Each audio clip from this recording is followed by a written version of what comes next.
Hi, what I'm hoping to do here is to actually introduce you to the University Teaching Academy Inclusive Curriculum Toolkit.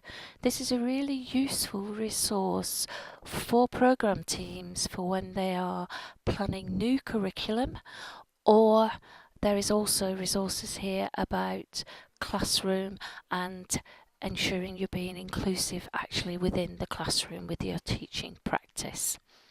Now you can find the toolkit on the UTA webpage, and if you navigate to Inclusive Curriculum, and then you can see the toolkit is the first on the pull down menu. So the resource has a number of resources for you to have a look at, but the one I'm going to focus on for today is the Inclusive Curriculum Programme Design Checklist, because this will be the most useful document for you when you're all working through your current programme reviews. There are also other documents here that you might also want to have a look at. So very quickly, there is a PowerPoint presentation here that talks you through how inclusive curriculum is viewed at Manchester Met. And there's also a list of core expectations for teaching and learning when you're working with disabled students.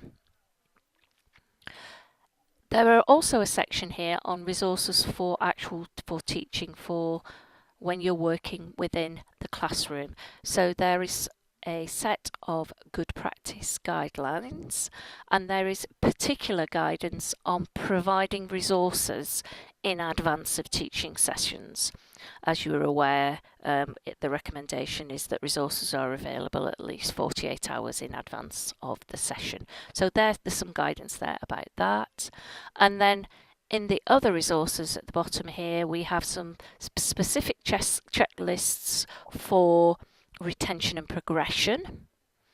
We've got a link here to a lot of other resources and research into inclusive learning and teaching, and there's also a link here to Plymouth University's webpage on inclusivity, which is one of the exemplars in the country. So let's look at programme design, so inclusive curriculum and programme design. We open it up. And here you see you have an actual checklist and audit tool. So the idea is that you work through this at a fairly early stage of your curriculum planning. And it's laid out with, on the left hand side are questions to ask yourself and the team. You then answer that, yes, no, or maybe, or partially, or I'm not sure. In the central column here, you can see there are lots of links. So if you ask yourself the question and you're not really sure about the answer, you can go on to the link here and that will give you a little bit more information about that area. And then in the right hand column, you can add actions if they are required. Give yourself a time scale and designate somebody to be responsible for that action. So the audit tool is split into sections. So the first section is about issues that cover the whole programme or award. So we've got things around structure, aims, recruitment and admissions, anticipatory strategies, attendance requirements, timetable, induction, first year experience, student support. So those are some clear questions there for you to work through. The next section is teaching and learning.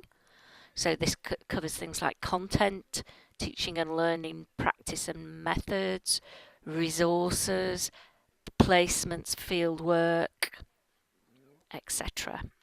Section 3 covers programme assessment and feedback. Again, we've got some subsections within there. And then number 4 covers outcomes and evaluation. So it's a really useful document, and programme teams who've used it so far have said they've found it, just asking themselves these questions has been a really useful technique for them to think about their program design as they're moving forward. A way of working with this is to give maybe a subgroup of your program team each a section and ask them to think about the questions and make a decision as to yes, no, partially, and maybe suggest some actions that can be brought back to a bigger team meeting. And this can influence your curriculum design and your curriculum planning as you move forward to ensure inclusivity. Hopefully that's useful for you. We would appreciate if you do use the tool and you want to give us some feedback, please feel free to contact us in CELT and just let us have any feedback or any suggestions for amendments that you might have on the actual tool. Thank you for listening, and I hope this is useful for you.